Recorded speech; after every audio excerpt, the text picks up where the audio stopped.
अयोध्येतील रामलल्लाच्या मूर्तीची पहिली झलक फक्त झी24 तासवर 22 जानेवारीला होणार मूर्तीची प्राणप्रतिष्ठा।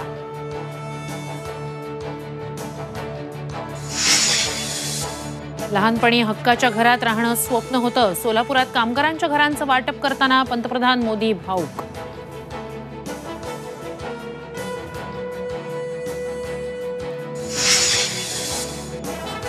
आधी 54 लाख लोकांना प्रमाणपत्र द्या तरच सगळ्या सोयऱ्यांचा फायदा। मुख्यमंत्री उपमुख्यमंत्र्यांनी आरक्षणाबाबत लक्ष घालावं, जरांगेंची मागणी। उद्या मुंबईकडे निघण्यावर जरांगे ठाम।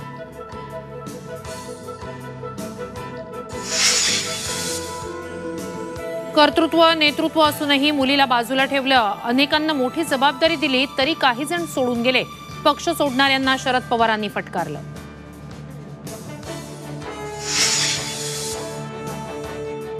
पालघरमध्ये वाढवण बंदरासंदर्भात जनसुनावणी। वाढवण बंदर संघर्ष समितीचा जनसुनावणीला विरोध। पालघर बोईसरमध्ये तगडा पोलीस बंदोबस्त।